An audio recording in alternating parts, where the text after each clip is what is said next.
Number 10. Cucuteni-Trypillia.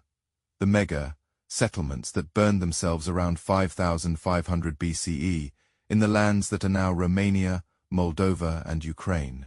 People began building settlements that should not have belonged to that point in history. The first great cities of Mesopotamia had not yet risen. Egypt had not built pyramids. Europe is still imagined as scattered farming villages, and yet, in the forests and plains of Eastern Europe, the Cucuteni-Trypillia culture created settlements so large and organized that they force us to reconsider what civilization is supposed to mean. These were not small villages clustered around a few houses. Some mega-settlements may have held tens of thousands of people, arranged in huge concentric rings around open spaces. From above, their layouts look planned, like city maps drawn before cities were supposed to exist in Europe. Streets, communal zones, storage areas, and repeated house forms suggest a society organized at a scale that feels far too early for the standard timeline. Their material culture was just as striking. They produced some of the most beautiful pottery of Neolithic Europe, painted with spirals, dark lines, red fields, and symbolic patterns that still feel strangely alive. They created thousands of stylized clay figurines whose meanings remain uncertain. They farmed, raised animals, traded, worked copper, and built large houses from wood, clay, and wattle. This was not a marginal culture waiting for civilization to arrive. It was a world with its own visual language, ritual life, architecture, and social order. But here is where the mystery begins. Every few generations, many Cucuteni-Trypillia settlements were burned, not by accident, not simply by enemy attack. The archaeological evidence suggests that the burning was often deliberate, intense, and repeated across many sites. Houses were set on fire until clay walls hardened, preserving structures that otherwise would have vanished. In some cases, objects appear to have been left inside. Pottery, tools, domestic items, and houses were consumed together. A settlement was not merely abandoned. It was transformed into ash. That pattern is what makes this culture so difficult to understand.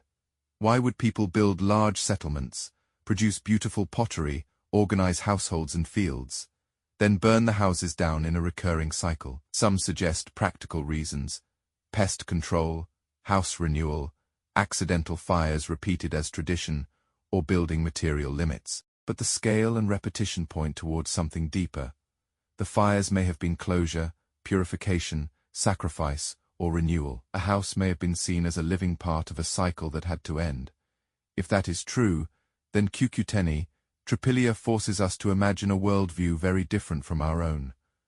Modern civilization measures success through permanence, stone monuments, stable capitals, and buildings that outlast their makers. But this culture may have built around impermanence. They may have believed settlements had lifespans, homes carried spiritual weight, and a community could be renewed by destroying the place it had created. To us, it looks like loss. To them, it may have been order. The haunting part is that we cannot ask them. We do not know what they called themselves. We cannot read their symbols with certainty. Their figurines stare back silently. Their painted pottery repeats patterns that look meaningful, but remain locked. Their burned houses tell us what happened, not why. The fire preserved the evidence while destroying the voice behind it. Archaeology can show that a house burned. It cannot tell us what people believed while they watched it burn. By around 2750 BCE, the Cucuteni-Trypillia world faded from the archaeological record. Climate pressure, population change, steppe migrations, or internal shifts may all have played roles. The mega-settlements stopped, the burnings ended. Their symbolic system dissolved into European prehistory. A culture that had built settlements larger than almost anything around it disappeared before history learned to remember names. That is why Cucuteni-Trypillia belongs among the prehistoric civilizations that should not have existed. It shows that Europe held massive, organized, symbolically rich communities far earlier than many people imagine. But it also shows something stranger. A civilization does not have to worship permanence to be complex. These people built large enough to challenge the timeline, then burned what they built as if destruction itself was part of the design. They left behind no kings, no readable script, no final explanation, only rings of houses, painted pottery, clay figures, and the ash of cities that may have been meant to die. Number 9. Jiahu. The village that played music before writing around 7000 BCE, in what is now Henan province in central China, a small Neolithic village grew beside a river. By the usual standards of prehistory, Jiahu should have been ordinary. Its people farmed, raised pigs, built houses, made pottery, buried their dead, and lived inside the slow transformation from foraging to settled life. It was not a city. It had no palace, no king, no empire, and no written history that later generations could read. But when archaeologists opened its graves, they found something that made the village impossible to treat as ordinary. They found music. Inside burials at Jiahu were flutes made from the wing bones of red-crowned cranes. These were not crude noise makers or accidental whistles. They were carefully shaped instruments with multiple finger holes, polished surfaces, and tuning precise enough that some can still be played today. When modern researchers tested them, the sound that came out was not random. It was music from 9,000 years ago, older than cities, older than writing, older than bronze, older than the wheel, and older than almost every famous monument in human history. That is what makes Jiahu feel like a break in the timeline.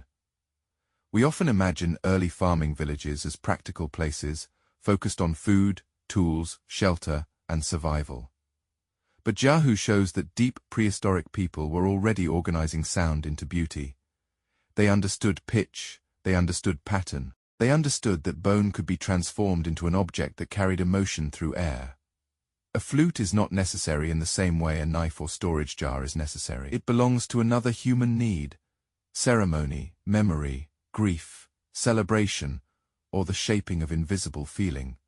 The fact that the flutes were buried with the dead makes them even more haunting.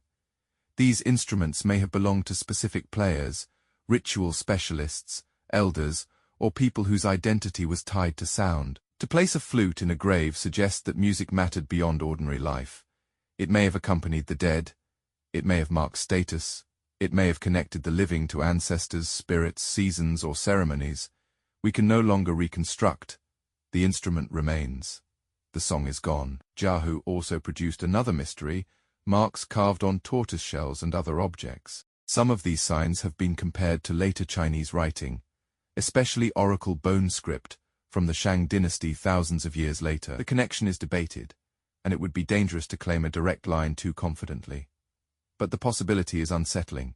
If those marks represent early symbolic recording, then Jiahu may preserve a glimpse of symbolic thought far older than the first formal Chinese script. Even if they are not writing in the full sense, they show people deliberately marking objects with repeated meaning. This matters because civilization is often defined by writing, administration, and cities. Jiahu had none of those in the familiar form, yet it had tuned instruments, burial rituals, symbolic marks, farming, craft, and a social world complex enough to produce traditions of instrument making. The old timeline says writing comes later, after states need records. Jiahu suggests that the human urge to encode meaning, sound, ritual, and memory existed long before bureaucrats needed accounts. But here is where the silence begins. Jiahu did not become a visible civilization in the way later dynasties did. Its village life ended. The flutes were buried. The people who knew the songs died. The markings did not leave a continuous readable tradition we can follow without gaps. Thousands of years later, China would develop one of the world's great writing systems, music traditions, states, and ritual cultures. But between Jiahu and those later worlds is a darkness full of missing connections. We can see a spark, but not the full fire that carried it forward. That silence is almost painful. A playable flute can cross 9,000 years and still make sound.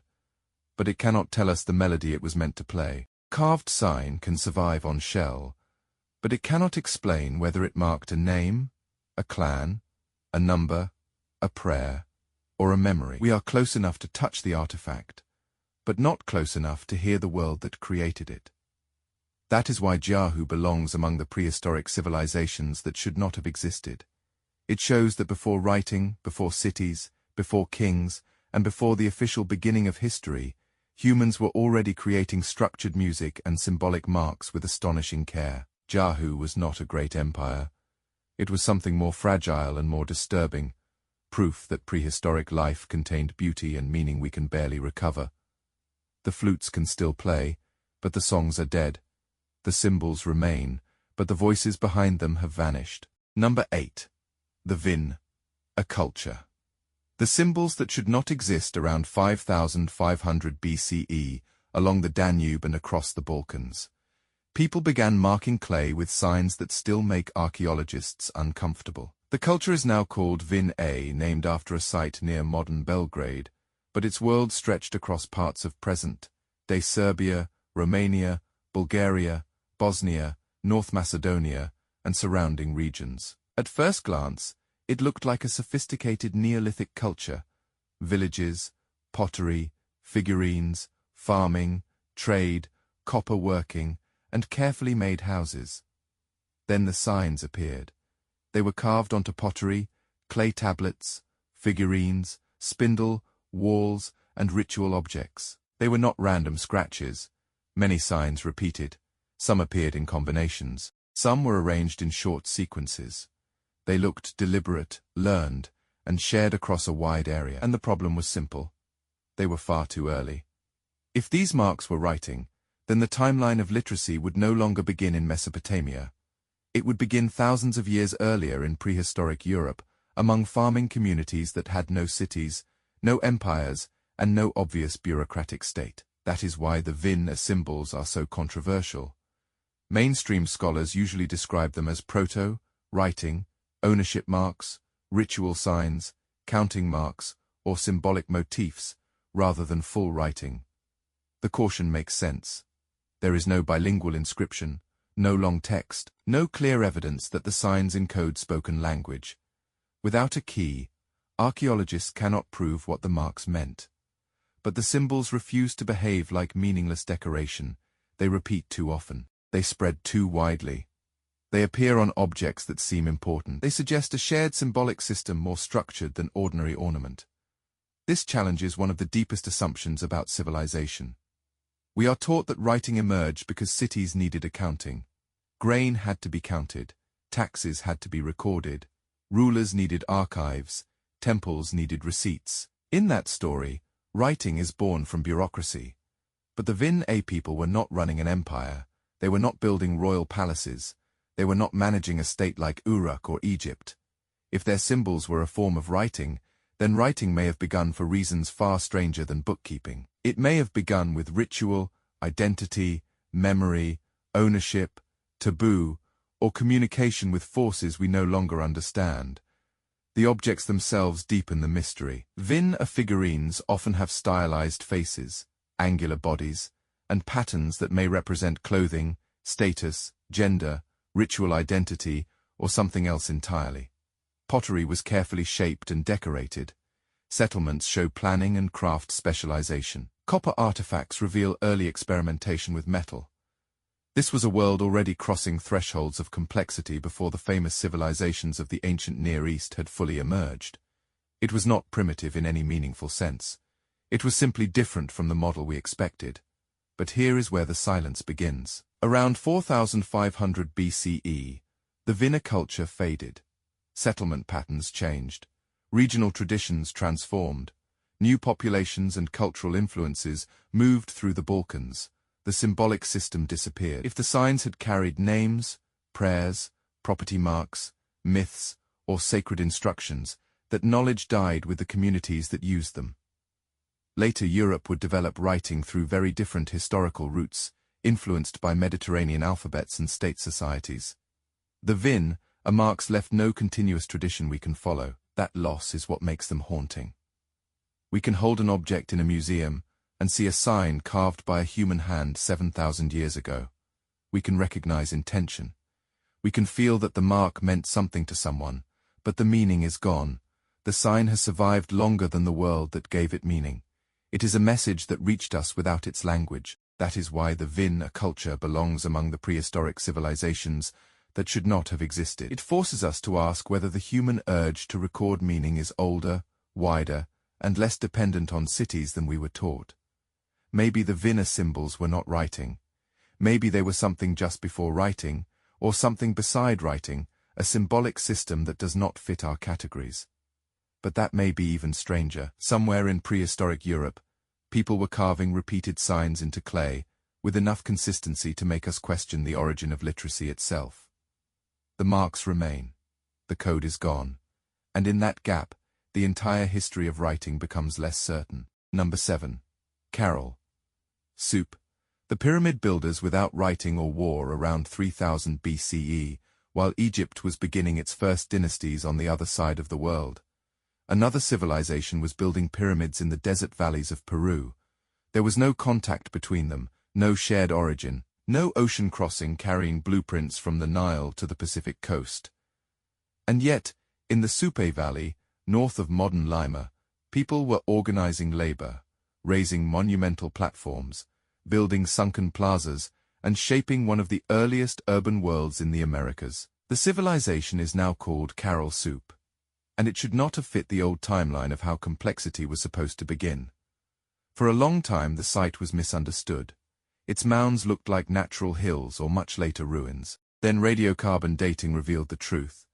Caral was nearly 5,000 years old. It was contemporary with early Egypt, older than the classic Maya, older than the Olmec, older than many civilizations people usually associate with ancient America. Its pyramids had been standing in the desert since a time when most of the world had no cities at all. The site itself is staggering. Caral contains large platform mounds, ceremonial structures, plazas, stairways, residential areas, and sunken circular courts that suggest public gathering and ritual performance. The largest structures required coordinated labor far beyond village life. Workers carried stones in woven reed bags and used them to fill pyramid cores, creating architecture that could survive earthquakes better than many later buildings. This was engineering and social coordination in a region where civilization was not supposed to be so early. But here is where the mystery begins. Caral-Supe does not fit the expected package of civilization. There is no conventional writing system. There are no obvious palaces filled with royal treasure. There are no warrior kings carved into stone. There are no city walls or clear signs of large-scale warfare. Even ceramics, one of the basic technologies archaeologists often expect in settled societies, are absent in the earliest phase. Caral built pyramids before pottery became central to its material world. This challenges a powerful assumption. We often imagine civilization as a product of competition. War creates leaders, leaders create states, states create monuments, and writing appears to manage power. But Caral suggests a different route. Its centers may have been held together by ritual, exchange, music, fishing, agriculture, cotton production, and religious authority rather than conquest. Cotton grown in the valleys could make fishing nets. Marine resources could feed inland populations. The desert, river, and sea became parts of one system. One of the most haunting finds is the early quipu-like object discovered at Caral-Quipus, made of knots and cords, would later become the famous record-keeping system of the Inca. Finding such a device in a civilization thousands of years older suggests that Andean information systems may reach far deeper than expected. But the problem is familiar. We do not know exactly what it recorded. Was it accounting, ritual memory, genealogy, offerings, labor organization? The chords survive, but their message does not. Music also appears at Caral. Flutes and cornets made from animal bones suggest ceremonial soundscapes in plazas and temples. A civilization without readable texts can still organize memory through sound, ritual, architecture, and repeated gathering. The people of Caral may not have written history on tablets, but they shaped experience through space, ceremony, and performance. The city may have worked less like a bureaucratic machine and more like a sacred center pulling communities into shared belief. Then, after more than 1,000 years, Caral-Supe declined. Environmental change may have played a major role. Earthquakes, climate instability, floods, droughts, and shifts in river systems could have weakened the fragile balance between coast and valley. When the system broke, the monumental centers were abandoned. Later Andean civilizations would rise elsewhere, building on traditions of ritual architecture, cotton, exchange, and cord-based record-keeping, But Caral itself faded back into the desert. That is why Caral-Supe belongs among the prehistoric civilizations that should not have existed. It proves that monumental civilization in the Americas began far earlier than many once believed, and that the path to complexity did not have to pass through war, ceramics, or readable writing. Caral built pyramids in silence. It gathered people without leaving kings. It may have counted with knots instead of symbols and ruled through ritual instead of weapons. The pyramids remain, but the system that gave them meaning is gone. And in that absence, Caral asks a deeper question: what if civilization began not with conquest, but with people gathering to build something the world required? Number 6. Badarian and Naqada. The forgotten foundations beneath Egypt. When most people imagine ancient Egypt, they begin with pharaohs, pyramids, golden tombs, and hieroglyphs carved into temple walls. But Egypt did not suddenly appear when the first king wore the double crown. Long before the Old Kingdom, long before Giza, the Nile Valley was already developing the symbols, rituals, art, burial customs, and political structures that would later become Egyptian civilization. Beneath the Egypt everyone knows was an older Egypt, prehistoric and half-silent, built by cultures whose names were lost before history began. Two of the most important were the Badarian and Naqada cultures of Upper Egypt. They lived along the Nile thousands of years before the pyramids, farming, herding, trading, crafting, burying their dead, and slowly creating the visual language that would define one of the longest-lasting civilizations on Earth. They did not leave royal chronicles. They did not leave pyramids. But they left pottery, graves, figurines, tools, palettes, ornaments, and images that show the Egyptian world forming before Egypt had a single pharaoh. The Badarian culture appeared in the 5th millennium BCE, and its craftsmanship was already astonishing. Their black-topped pottery is among the finest of prehistoric Egypt, thin, carefully fired, polished, and technically difficult, even by later standards. They worked stone, bone, ivory, copper, and beads with skill. They buried the dead with grave goods, suggesting beliefs about identity, status, and an afterlife before the famous Egyptian obsession with death became monumental. In those shallow graves, the first outlines of later Egypt are already visible, the body prepared, the goods arranged, the dead treated as if the next world mattered. Then came Naqada, a longer and more transformative cultural sequence that carried Egypt toward kingship. During the Naqada periods, settlements grew larger, trade expanded. Social differences became clearer, elite burials became richer, symbols of power began to sharpen. Boats, standards, animals, enemies, rulers, and ritual scenes appear on pottery, knife handles, palettes, and tomb walls. The Nile Valley was not merely becoming more populated. It was becoming ideological. Power was learning how to picture itself. What makes this so unsettling is how early the grammar of Egyptian rule appears. Long before dynastic Egypt, images already show rulers striking enemies, processions of boats, sacred animals, desert beasts, and symbols that later pharaohs would use for thousands of years. The famous pose of a king smiting his foe has roots in predynastic visual culture. The pharaoh did not invent this language. He inherited it. The crown came later, but the idea of sacred violence, cosmic order, and ruler, as world maker was already forming. This breaks the simple version of history. We often treat 3100 BCE, the unification of Egypt, as the beginning.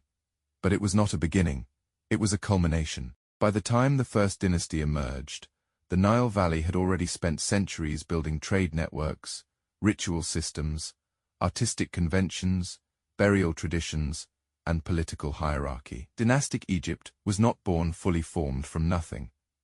It rose on foundations laid by people whose names we do not know.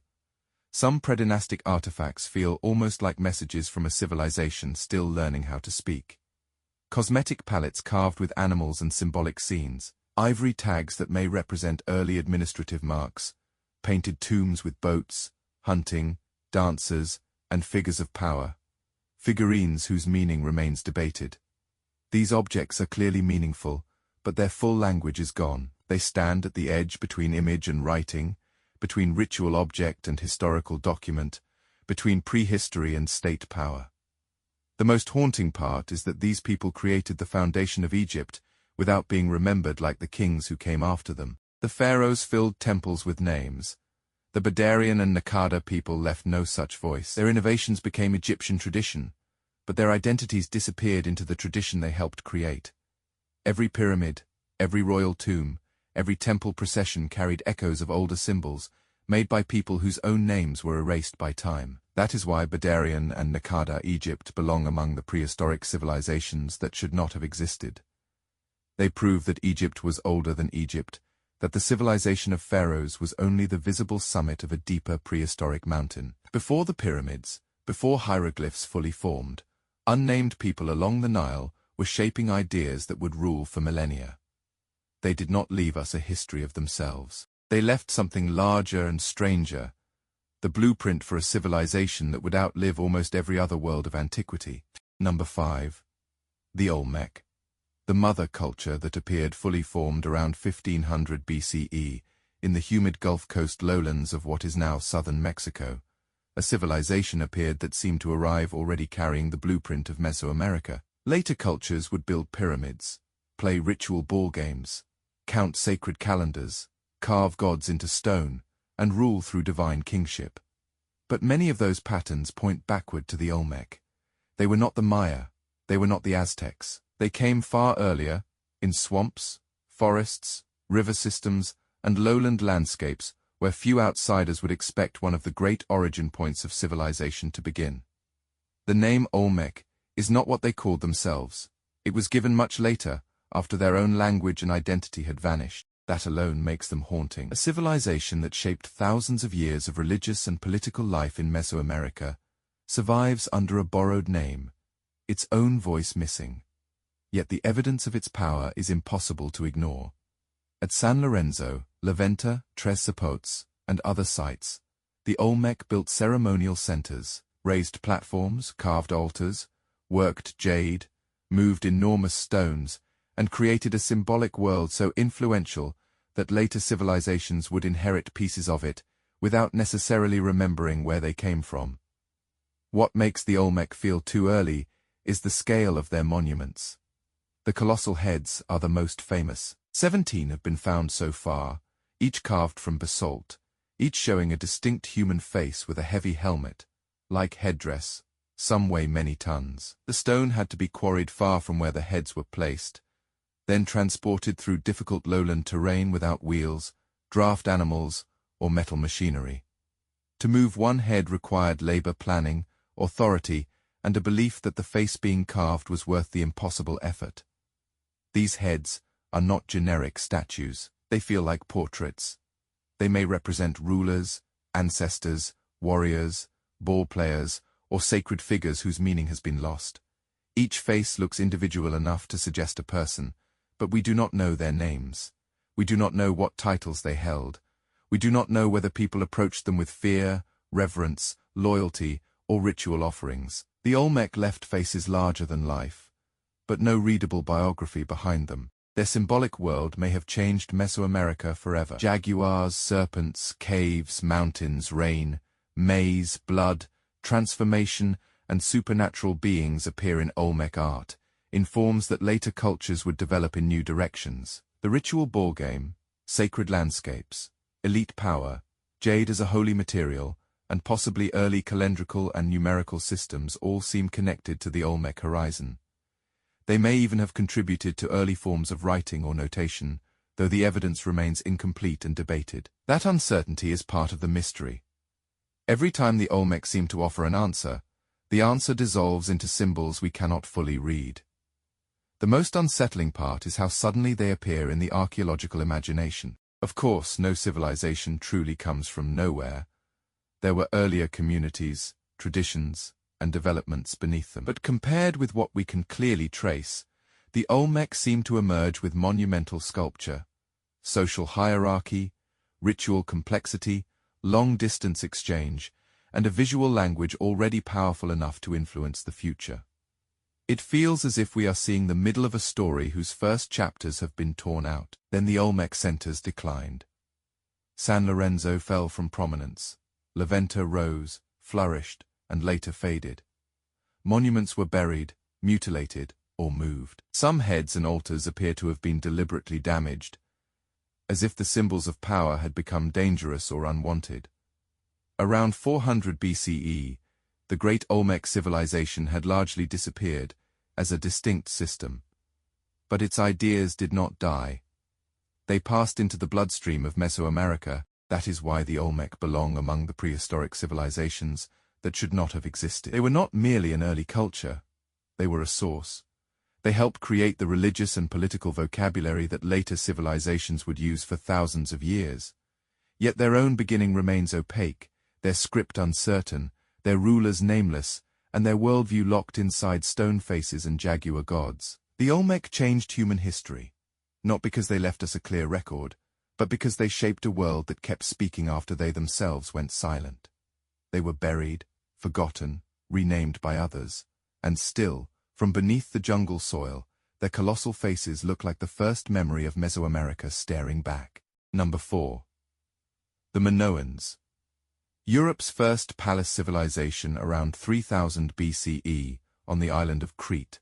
A civilization began to grow in the middle of the eastern Mediterranean that should not have looked so advanced so early in Europe's story. Long before classical Athens, long before Sparta, long before the Greek temples that later defined the ancient European imagination, the Minoans were building palaces, trading across the sea, painting walls with dolphins and bull, lepers, and engineering spaces that still feel strangely modern. Later Greeks remembered them only through myth, King Minos, the labyrinth, the Minotaur, and a lost world of power hidden beneath the island.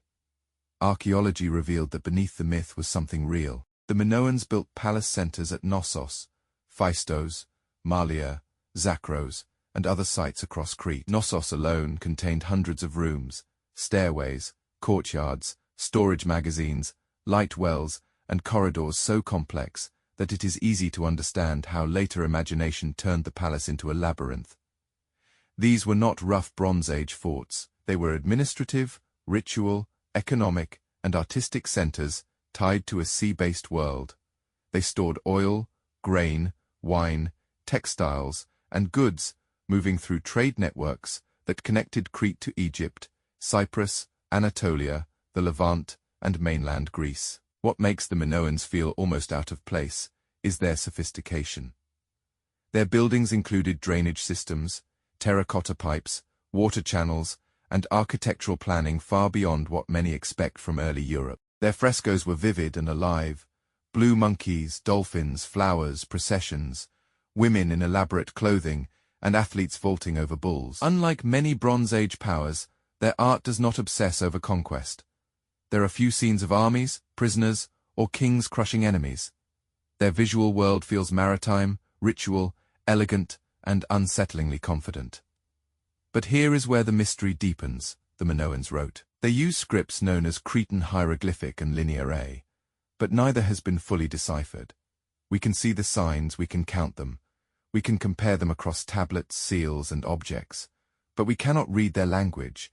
That means the civilization that built Europe's first palace world still cannot speak in its own words.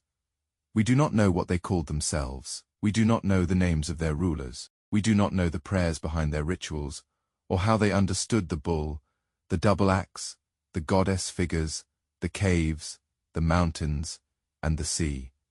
Then disaster struck from the north. Around the middle of the 2nd millennium BCE, the volcanic island of Thera, now Santorini, erupted with enormous force. The Minoan town of Akrotiri on Thera was buried beneath ash, preserving houses, frescoes, stairways, and jars like a Bronze Age city paused before destruction. The eruption may have sent tsunamis across the Aegean, damaging coastal settlements and fleets. Ash and climate effects may have strained agriculture and trade. The sea that had made the Minoans powerful suddenly became a path for catastrophe. The eruption did not immediately destroy the Minoans. That is what makes their story more disturbing. Their civilization survived for a time, but perhaps weakened. A system built on ships, ports, storage, ritual authority, and regional trust could endure one blow and still become vulnerable to the next. Around 1450 BCE, many Minoan palace centers were destroyed or burned. Then Mycenaean Greeks from the mainland appear to have taken control of Knossos. The writing system changed to Linear B, a script used to write an early form of Greek. The palace still functioned, but the voice inside it was no longer the same. This is why the Minoans belong among the prehistoric civilizations that should not have existed. They force us to admit that Europe's first great complex society was not born in mainland Greece, not in marble temples or heroic epics, but on an island whose own language remains locked. They built palaces before Europe was supposed to have palaces. They engineered water systems, painted living walls, ruled the sea, and created myths so powerful that later Greeks remembered them as kings, monsters, and labyrinths. The most haunting part is that the myth survived better than the meaning. The labyrinth remained in Greek memory. The bull remained. Minos remained. But the real Minoans, the people who walked the palace corridors and wrote in linear, disappeared behind symbols we cannot read. Their world did not vanish completely. It became fragments, frescoes, tablets, ruins, legends, and unanswered questions. At the center of Europe's first civilization, where the voice of the Minoans should be, there is still a locked door. Number 3. The Indus Valley. The cities without kings around 3300 BCE, across the floodplains of what are now Pakistan and northwest India, a civilization began to rise that still feels too orderly for its age. By the time Egypt was building pyramids and Mesopotamia was filling clay tablets, the Indus Valley had created one of the largest urban worlds of antiquity. Its cities stretched across a region larger than Egypt or Mesopotamia, linked by trade, shared measurements, standardized bricks, and planning that seems almost modern. Yet the civilization behind it remains one of the most silent in human history. The major cities, including Harappa, Mohenjo-Daro, Dolavira, and others, were not random settlements growing around a palace or temple. They were planned environments. Streets ran in ordered grids. Brick houses were arranged in blocks. Wells supplied water. Covered drains carried waste away from homes and streets. Many houses had bathing areas and access to systems designed for cleanliness and maintenance. In a world where many later cities still lived with open sewage and chaotic growth, the Indus Valley was building urban order with astonishing discipline. This is what makes the Indus world feel like it should not have existed. Not because humans were incapable, but because it refuses to match the usual image of early civilization. We expect kings, we expect palaces, we expect royal tombs full of gold, we expect monuments shouting the names of rulers. The Indus gives us something different. Cities without obvious kings, power without giant statues, coordination without visible dynasties, and order without clear evidence of militarized rule. The standardization is especially strange. Bricks across distant cities often followed similar proportions. Weights and measures appear to have been shared across enormous distances. Seals circulated through trade networks. Craft production was highly organized. This suggests communication, authority, or cultural unity on a vast scale. But the form of that authority remains invisible. Who made the rules? Priests, merchants, councils, city officials, a central state. The evidence does not answer cleanly. The Indus Valley seems to have built civilization without leaving the normal fingerprints of kingship. Its trade networks reached beyond the river plains. Indus goods have been found in Mesopotamian contexts, and Mesopotamian texts refer to a distant land often identified with the Indus region. Boats, seals, beads, metals, shells, cotton, and crafted goods moved through river, coastal, and overland routes. This was not an isolated world. It was connected to the Bronze Age exchange system, but unlike Mesopotamia, which recorded trade in written accounts, the Indus remains quiet.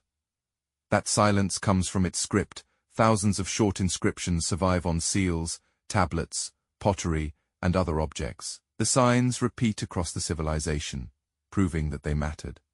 Animals appear beside them: bulls, elephants, rhinoceroses, tigers, and the famous unicorn. Like figure, the symbols are clear enough to catalogue, but not long enough or bilingual enough to decipher. We do not know the language. We do not know whether the signs record names, titles, goods, rituals, clans, or something else. The Indus people left writing, like marks everywhere, and still kept their voice beyond reach. Then the urban world began to decline. Around 1900 BCE, the great cities weakened. Trade with Mesopotamia diminished. Standardized systems became less consistent. Populations shifted.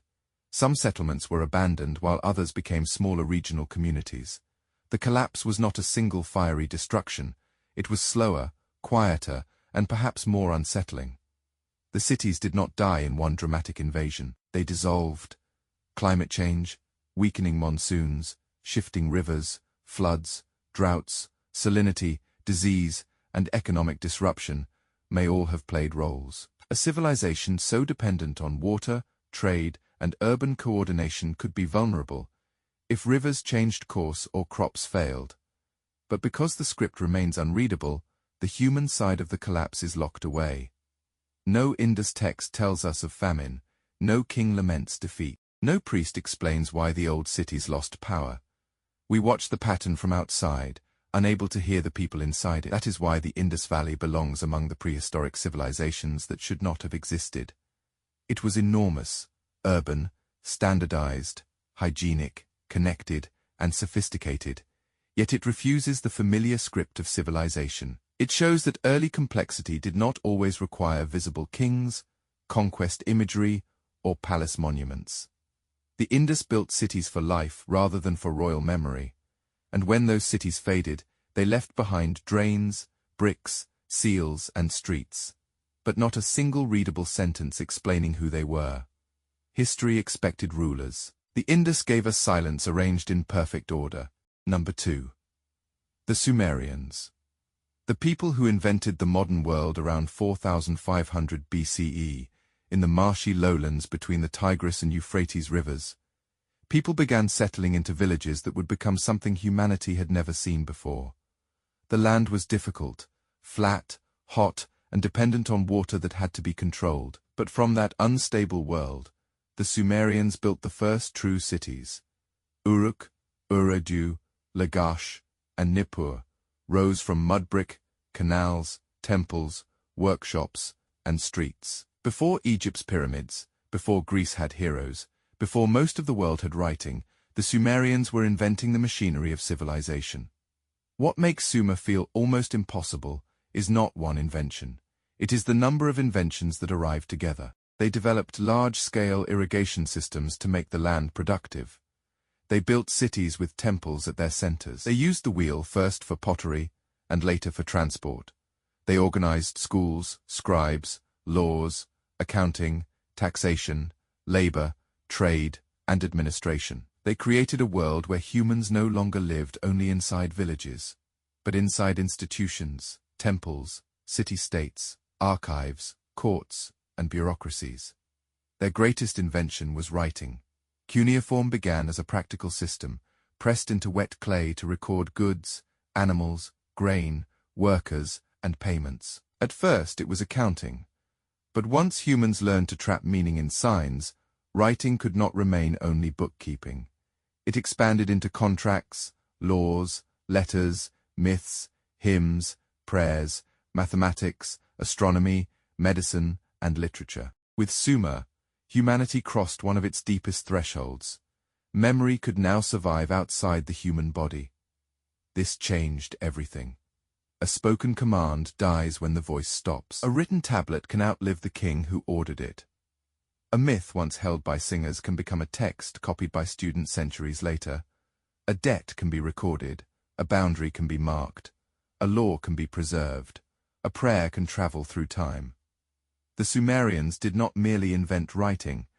They invented a new relationship between humans and time. They also helped shape time itself. The base 60 system associated with Mesopotamian mathematics still survives every time we divide an hour into 60 minutes, a minute into 60 seconds, or a circle into 360 degrees. The modern world carries Sumerian logic without noticing it. We check clocks, measure angles, navigate coordinates, and organize calendars using echoes of a numerical tradition born in ancient southern Iraq. Few civilizations have vanished so completely, while remaining so deeply embedded in daily life. The Sumerians also gave humanity its first great literature. The stories of Gilgamesh, written later in Akkadian but rooted in older Sumerian traditions, speak with a voice still recognizable today. Fear of death, grief for a friend, the search for immortality, and the failure of power to save the human body. These are not primitive thoughts. They are modern human anxieties written near the dawn of recorded civilization. When Gilgamesh mourns, the distance between us and the first cities collapses. But here is where the mystery becomes darker. The Sumerians were absorbed by later powers, Akkadians, Babylonians, Assyrians, and others who inherited their writing, gods, myths, mathematics, and city traditions. Their language slowly died as a spoken tongue, surviving for a time as a sacred and scholarly language, like a ghost kept alive by scribes. Then even that faded. The people who had invented writing became unreadable to the world for thousands of years. Their cities crumbled into tells, mounds of mud brick rising from the desert. Their ziggurats eroded, their tablets slept underground. Later, peoples lived near their ruins without knowing the full meaning of what lay beneath them. The civilization that had invented so many foundations of modern life was forgotten so deeply that when cuneiform was rediscovered, scholars first had to learn that the wedge-shaped marks were writing at all. That is why the Sumerians belong among the prehistoric civilizations that should not have existed. They did not just build early cities, they created the systems that made history possible. Writing, records, schools, law, bureaucracy, literature, mathematical time, and urban life. Almost everything that later civilizations would call advanced had some early version in Sumer. And yet, the inventors of the recorded world were themselves almost lost to the record. The most unsettling part is that we still live inside their inventions. Every contract, clock, classroom, archive, city office, written law, and measured hour carries a shadow of Sumer. They are gone, but their systems remain. Their language died, but the world they invented never did. The Sumerians disappeared into clay, sand, and silence, and still, every time humanity writes something down to make it survive, we are walking through a door they opened first. Number 1. Göbekli Tepe. The temple before civilization in 1994, on a limestone ridge in southeastern Turkey, archaeologists began uncovering something that should not have existed. Beneath a hill known as Göbekli Tepe were massive circular enclosures, built from T-shaped stone pillars, some taller than a person, some weighing many tons. The pillars were carved with animals, foxes, snakes, vultures, boars, scorpions, birds, and forms that still resist explanation. At first, it looked like an ancient sanctuary.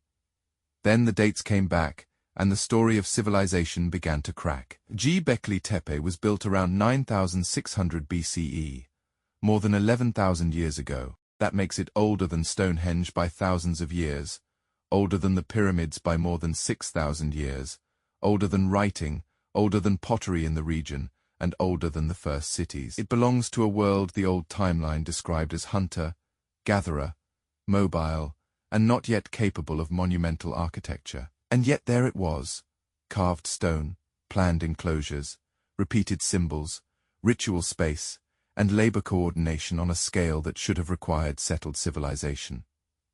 This is why Göbekli Tepe is so disturbing. The standard story said farming came first. People domesticated plants and animals. Food surplus allowed villages to grow. Villages became towns. Towns created priests, temples, and monuments. In that version, religion and monumental building are products of agriculture. Göbekli Tepe reverses the sequence. Here, the temple came first. People still living by hunting and gathering built a sacred complex before farming villages became the center of human life. Think about what that means. To raise those pillars, people had to quarry stone, shape it, transport it, lift it, carve it, and arrange it according to a shared plan. They had to gather workers, feed them, organize time, transmit knowledge, and maintain a ritual tradition across generations. This was not a random shrine. It was a sacred landscape built by people with no kings we can name, no writing, no metal tools, and no cities behind them. That something may have been belief. Göbekli suggests that ritual may have helped create civilization rather than merely decorate it. People may have gathered for feasts, ceremonies, funerary rites, seasonal rituals, or encounters with powers represented by animals and towering stone forms. The need to return, build, carve, feed gatherings, and maintain sacred places may have pushed communities towards settlement and eventually agriculture. Maybe humans did not settle down and then build temples. Maybe they built temples, and the demands of those temples made settlement necessary. The carvings deepen the mystery. The animals are not gentle domestic creatures. They are wild, dangerous, watchful, and symbolic. Predators, scavengers, stinging things, biting things, creatures of death, and the untamed world. Some pillars may represent stylized human figures, with arms and hands carved into the stone. If so, the enclosures were not only buildings, they may have been gatherings of stone beings standing in a sacred world whose rules are lost to us. Then, after centuries of use, the site was deliberately buried.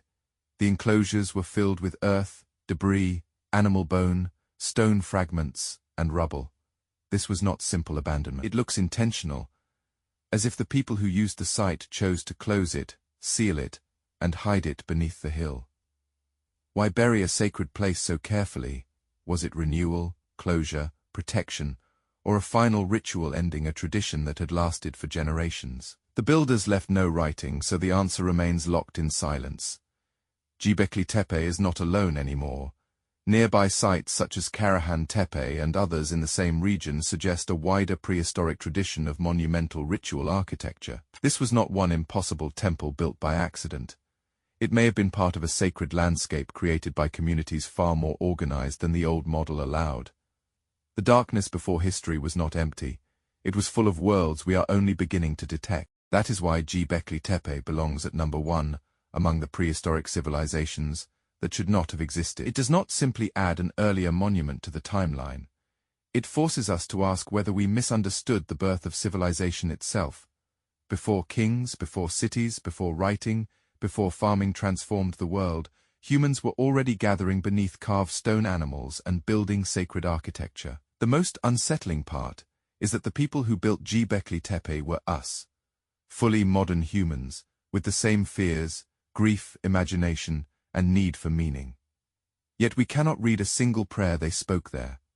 We do not know their gods. They left no words. They left only stone. And from that stone comes the warning that history did not begin with civilization. Civilization may have begun with a mystery we still cannot name.